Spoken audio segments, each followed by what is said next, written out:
Company में हमारे साथ एसआईएस के group managing director Rituraj Sinha मौजूद हैं। एसआईएस के बारे में आपको क्विकली थोड़ा सा बता भी देते हैं। ये एक लीडिंग सिक्योरिटी कंपनी है जो कि कैश लॉजिस्टिक्स सर्विसेज भी प्रोवाइड करती है और इनफैक्ट इंडिया के बाहर भी कंपनी के ऑपरेशंस काफी ज्यादा हैं और joint largest security service provider ये ऑस्ट्रेलिया में है। और अगर आप कंपनी के रेवेन्यूज ब्रेकअप भी देखेंगे तो सिक्योरिटी सर्विसेज इंडिया के थ्रू ये 39% का रेवेन्यूज ड्राइव करते हैं, इंटरनेशनल मार्केट से 49% का और फैसिलिटीज मैनेजमेंट से 12% का रेवेन्यू कंपनी को आता है। Manufacturing, IT, BFSI, education, health care तमाम सेगमेंट्स में कंपनी डील करती है और इंटरनेशनल मार्केट में जैसे कि हमने कहा कि लीडिंग सर्विस प्रोवाइडर है ऑस्ट्रेलिया में, तो 91% रेवेन्यूज कंपनी के ऑस्ट्रेलिया से ही आते हैं। मिस्टर सिन्हा नमस्कार, स्वागत है आपका सीएनबीसी आवाज पर। इनफैक्ट हाल ही में जो अर्निंग्स आए थे कंपनी के वो तो काफी स्ट्रांग रहे थे, जहां पर आपकी प्रॉफिटेबिलिटी में 40% से ज्यादा का जंप रहा था। तो कंग्रेचुलेशंस अच्छे अर्निंग्स पोस्ट करने के लिए। अब यहां से फर्दर आउटलुक समझना चाहेंगे क्योंकि डिस्पाइट लॉकडाउन चैलेंजेस आपकी जो क्वार्टरली ग्रोथ रही वो डिसेंट रही। आगे पहले तो ये कि किन किन फैक्टर्स ने सपोर्ट किया आपकी पिछले क्वार्टर की परफॉर्मेंस को, और अब आगे का आउटलुक स्पेशली रेवेन्यू फ्रंट पर क्या दिख रहा है? पहले तो धन्यवाद इस शो पे बुलाने के लिए। मैं सबसे पहले आपके दर्शकों के साथ एक चीज डेटा पॉइंट में क्लियर कर दूं। एसआईएस का लगभग 60% रेवेन्यू इंडिया से आता है और 40% इंटरनेशनल ऑपरेशन से आता है, जो कि हमारी कंसिस्टेंट ट्रेंड रही है। क्वार्टर टू क्वार्टर फ्लक्चुएट कर सकती है और इट्स अ 60-40 स्प्लिट। जहां तक बात है पिछले अप्रैल से अभी अक्टूबर तक के जो ट्रेंड्स और परफॉर्मेंस है, जैसा कि आपने हाफ ईयरली रिजल्ट पे देखा है, एसआईएस ने एक लीस्ट इम्पैक्टेड बिजनेस रहा है कोरोना और लॉकडाउन के बावजूद, क्योंकि हमारी सर्विसेज एसेंशियल सर्विसेज हैं। भले फैक्ट्री बंद हो, वहां पे सिक्योरिटी गार्ड्स और कैमरा लॉकडाउन के दौरान रहना जरूरी है। बैंक्स में जो भी फुटफॉल रहे, एटीएम्स के चलने के लिए कैश लॉजिस्टिक्स अनिवार्य है। उसी तरह हाइजीन और फैसिलिटी मैनेजमेंट का जो हमारा काम है, उस काम में मॉल वगैरह में चूंकि लॉकडाउन में बंदी रही इसलिए वहां पे काम घटा, लेकिन साथ ही साथ हॉस्पिटल्स और अन्य जगह पे जो हाइजीन और सैनिटेशन, इन्फेक्शन कंट्रोल को लेके जागरूकता बढ़ी है, उससे एक बड़ा उछाल हेल्थ केयर सेक्टर में लॉकडाउन के दौरान भी देखने को मिला। कुल मिला के हाफ ईयरली मार्क पे we reported a growth compare to last year, और हमारा Q2 का रेवेन्यू तकरीबन 2100 करोड़ से ऊपर है, जो कि लगभग हमारे प्री कोरोना रेवेन्यू लेवल से लगभग इक्वल है। तो हमारी रेवेन्यू इंटैक्ट है। आप एबिटा मार्जिन को भी देखेंगे तो हाफ ईयरली की एबिटा मार्जिन भी इंटैक्ट है, और प्रॉफिट आफ्टर टैक्स पिछले साल की तुलना में हमने इस क्वार्टर में 108 करोड़ का प्रॉफिट आफ्टर टैक्स रिपोर्ट किया था, जो कि ऑल टाइम हाई है, highest quarterly profit after tax SIS का अभी तक। तो अब ऐसे में मिस्टर सिन्हा इंपॉर्टेंट यही है कि अब जो ऑनगोइंग क्वार्टर है या फिर अगला क्वार्टर रहेगा उसकी परफॉर्मेंस कैसी रह सकती है। तो स्पेशली अब जैसे आपने मॉल्स का जिक्र किया, अब हमने देखा है कि फेस्टिव सीजन में वापस जो फुटफॉल्स रहे हैं मॉल्स में वो बढ़े हैं, तो ऐसे में कैश लॉजिस्टिक्स सेगमेंट में डिमांड कैसी नजर आ रही है फिलहाल? फैसिलिटीज मैनेजमेंट में आगे के लिए क्या ग्रोथ दिख रही है? देखिए, जो हमारा बिजनेस है सिक्योरिटी, फैसिलिटी मैनेजमेंट और कैश, ये क्लासिक एंटी रिसेशन या रिसेशन रेजिस्टेंट सेक्टर आप इसको कह सकते हैं, क्योंकि अच्छे समय में जब इकोनॉमी अच्छी कर रही होती है तो इन सर्विसेज की डिमांड बढ़ती है। कोई नई फैक्ट्री, कोई नया मेट्रो लगे तो आपको कैमरा और गार्ड्स और इन सारी चीजों की जरूरत तो रहती है। लेकिन जब बंदी का समय भी आया तो भी हमारी डिमांड में कटौती नहीं हुई, और अब अक्टूबर के महीने में, दिवाली सीजन में, फेस्टिव सीजन में जिस तरह से हमारे ज्यादातर ग्राहकों के यहाँ रिकवरी देखने को मिल रही है, we are very sure that as economy recovers, SIS group companies और हमारी सारी बिजनेसेस, सिक्योरिटी, कैश और एफएम तीनों एक स्ट्रॉन्ग क्वार्टरली रिजल्ट की ओर बढ़ रही हैं इन Q3। अच्छा, मार्जिन्स पर भी एक आउटलुक आपका लेना चाहेंगे। 5 to 6% के आसपास आपके मार्जिन्स हैं फिलहाल, तो ये इन्हीं लेवल्स के आसपास रहेंगे या फिर जिस स्ट्रॉन्ग परफॉर्मेंस आप एक्सपेक्ट कर रहे हैं उसके वजह से आगे मार्जिन्स भी फर्दर पुश हो सकते हैं? क्या आउटलुक है?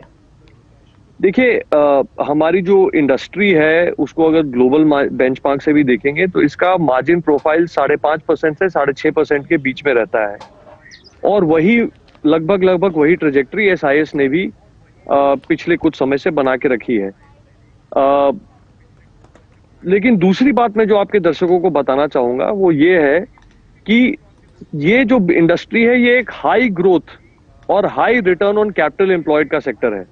यहाँ पे साल दर साल हम लोगों ने 20% से अधिक वार्षिक ग्रोथ और 20% से अधिक रिटर्न ऑन कैपिटल एम्प्लॉयड लगातार जनरेट किया है एसआईएस ने पिछले कई वर्षों में। और FY21 जो अपने आप में बहुत ही टेस्टिंग ईयर रहा है पूरी इंडस्ट्री और इकोनॉमी के लिए, इस पीरियड में हम देखेंगे कि हालांकि हमारी ग्रोथ स्लोअर होगी, सिंगल डिजिट में शायद रहे, पर ग्रोथ होगी पिछले साल की तुलना में, जैसा कि पहले हाफ ईयर के रिजल्ट से और Q3 के अभी तक के ट्रेंड से लग रहा है कि हम single digit growth, high single digit growth फिर भी कर पाएंगे इस वर्ष। और रिटर्न ऑन कैपिटल एम्प्लॉयड, चूंकि हमारी वर्किंग कैपिटल इंटेंसिटी कम हुई है, हमारे कलेक्शंस बहुत स्ट्रांग आए हैं, मुझे लगता है कि इस बार हम एक record return on capital employed का बेंचमार्क टच करेंगे। तो दोनों पैरामीटर्स में एक कठिन ईयर में भी, कोरोना ईयर में भी, SIS will stand out with its numbers. और इंटरनेशनल मार्केट्स की परफॉर्मेंस कैसी है? हालांकि मेजर मार्केट तो आपका ऑस्ट्रेलिया ही है, तो वहां पर क्या स्थिति है अभी, और कोई स्ट्रैटेजी इंटरनेशनल मार्केट्स को लेकर आप बना रहे हैं, कुछ और मार्केट्स में एक्सपैंड करने का या कोई ऐसी प्लानिंग? देखिए, एसआईएस ग्रुप का लगभग 40% रेवेन्यू इंटरनेशनल मार्केट से आता है, और जब हमने 2017 में आईपीओ किया तो 60% इंटरनेशनल मार्केट से आता था, आज 40% है, और आने वाले 2-3 वर्षों में ये घट के 20-25% रहेगा। हमारा फोकस इंडिया पे है पूरी तरह से, because we see India as a growth market. But इस कोरोना काल में हमने ये अनुभव किया है कि जो इंटरनेशनल मार्केट्स हैं, दे offer a high degree of stability.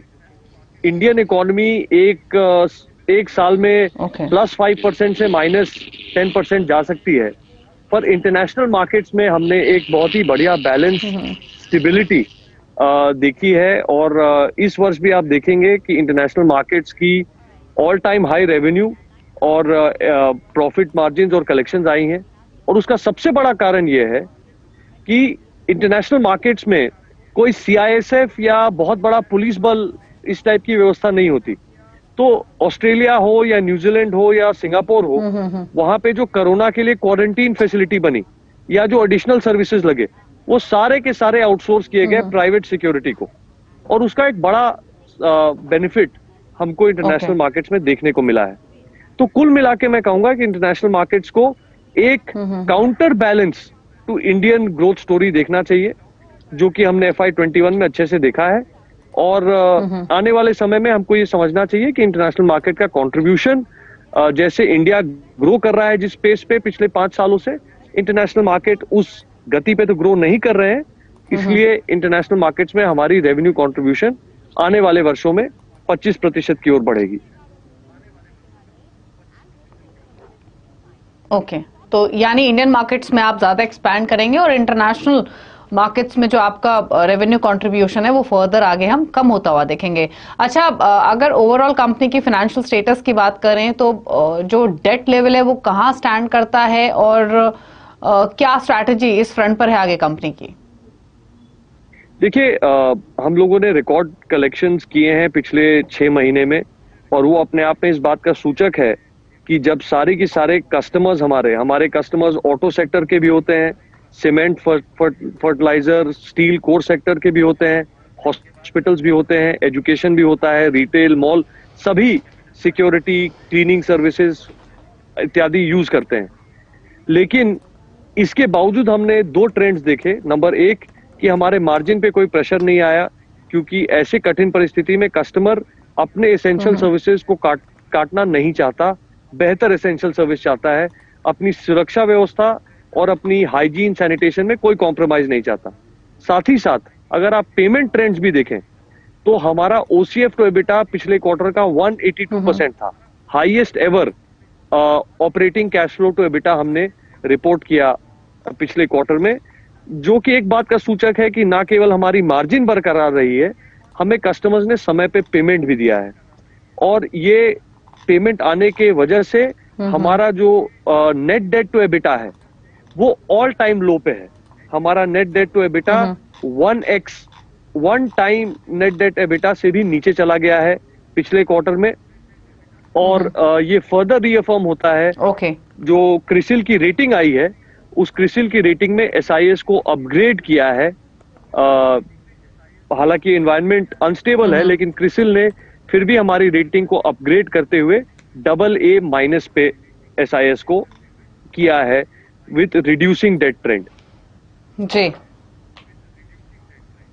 जी, तो एसआईएस के मैनेजमेंट को आपने सुना। शुक्रिया मिस्टर सिन्हा, आगे का आउटलुक एग्जिस्टिंग सिचुएशन पर एलैबोरेट करने के लिए and all the very best future के लिए, आने वाले क्वार्टर्स के लिए।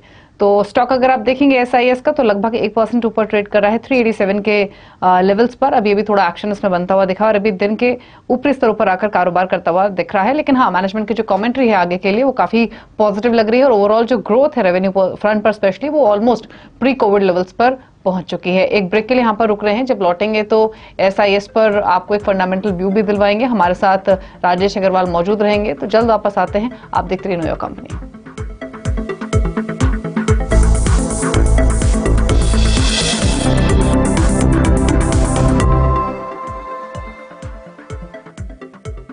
Mongia Steel presents Majboot Stocks of the Day.